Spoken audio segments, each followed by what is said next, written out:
go ahead and start dinner. So this is going to be a cook with me, but I wanted to go ahead and show you guys the cookware that I was sent that I'm going to be using for tonight's dinner.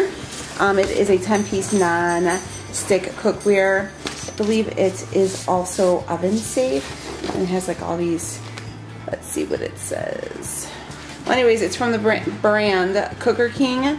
So what I got was just a little sauce pot, a medium-sized sauce pot, and then a stock pot, I guess, and then a couple different size frying pans with some lids. So I'm really excited. Tonight's dinner is going to be a cabbage and ground beef mixture with a little bit of sazon instead of taco seasoning, topped with cheese, so it's going to be like a skillet. And then I am also going to cook up some bacon and some Brussels sprouts before they go bad with a little bit of onion. So I'm going to go ahead and start prepping all that, and then we will start cooking. So I have a half a cut of thick cut bacon, a half a pack of thick cut bacon cut up, and I'm going to go ahead and I'm going to throw it in this pot right here. This is actually a really good size. I wouldn't use this as like a stock pot for like a soup because it is too small. But for what I'm about to cook, because I want to like simmer the Brussels sprouts in there so they get all the like, bacon flavor. Here is my Brussels sprouts. I'm going to clean them up and cut them and just dice them up and just put them all together. So I am really, really excited. So I have the bacon already in there sauteed up with 1 or 2 little onions, they're small. And I'm just letting them all gonna simmer together. I am gonna put a little bit of butter on here and just let everything marinate, and then I'm gonna top it with a little bit of seasoning salt once everything starts to cook down a little bit more. And that's about it. So a little bit of butter. I just have the bacon grease in there to like coat the bottom of the pan and to add the flavor to the Brussels sprouts. And then, like I said, I'm going to add some butter for extra fat because I really haven't eaten today. And I'm going to top it with some seasoning salt. And you can see like some of these Brussels sprouts are getting a little bit roasted. So dinner is going to be fire. So I'm going to go ahead and start the main dish. So I'm going to take 2 tablespoons of Carrie's butter. I've already sliced it. And I'm going to go ahead and drop it in this frying pan right here. This thing is pretty small. It's not as big as I would like for it to be, but we're going to try to make it work. And I'm going to fry the cabbage in some butter. I went ahead and cut up a half a head of cabbage, and then I'm going to cook it in the butter. And then once this is all cooked down and like, you know, shrinks, I'm going to go ahead and add a pound of this Angus ground beef. And we'll see you when that's all finished. So I went ahead and I cooked down the cabbage to where you can see it's like almost transparent. And I took a half a tablespoon of that Carrie's butter and I just dropped it on top. And what I'm going to do is just go ahead and just cook this ground beef down with it. And then once everything's cooked down and it's all like mashed together, I'm going to add the sazon packets. So the recipe that I'm following did call for taco seasoning. If you guys have been following me for a while, I just believe that taco seasoning has a lot of unnecessary carbs in them. So I prefer to use the sazon mix. So this is the sazon mix I use. I do have it linked down below in my Amazon store. I use this for everything. It tastes so good. So I'm going to add probably about 3 packets of this to that. And then I'm going to top it with some shredded mozzarella because that's what I have. And it's going to be like a skillet type meal. And yeah, so it's smelling really good already.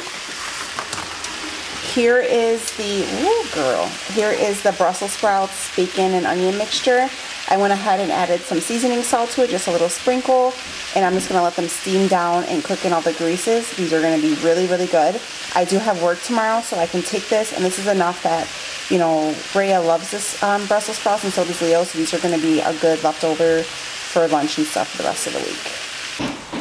So I put the cheese on top. I just did a regular mozzarella. Always watch for the carb counts in a lot of these things, but this one was pretty good. So I topped it, got everything's boiling.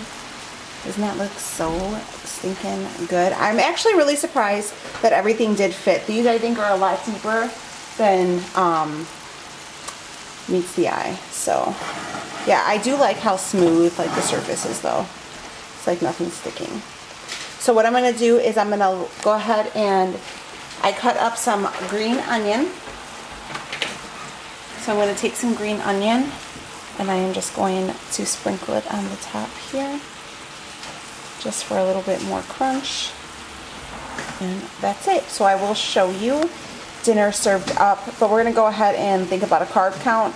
Only carbs in this dish are going to come from your cabbage, which is very minimal carbs, and your cheese. The cheese is going to be 6 carbs of cheese in here. So just from the out in the open carbs from the cheese is 6 carbs right here, and then obviously take into account for the carbs of the cabbage, which I'm not going to lie to you guys, I don't really count carbs from vegetables. I don't count salads, I don't count any of those things because they're basically all water. So as long as I stick to like the green leafy type stuff, I don't count them. So yeah, that's that. And then over here with the Brussels sprouts, the only thing that is carbs is the Brussels sprouts. So go ahead and be mindful of that. Like I said, I don't count that. So it's still cooking up. Everything smells really, really good. So I'm going to go ahead and just let this simmer for a little bit longer, let everything get really ooey and gooey. And then once I plate it up, I will show you guys a picture of my plate. So here is dinner all plated up. There is like the skillet part, and here is the Brussels sprouts and bacon portion. This is actually Leo's plate because we classy and we eat on paper plates. But yeah, so here it is all plated up. It tastes so good. This legit just tastes like a taco bake.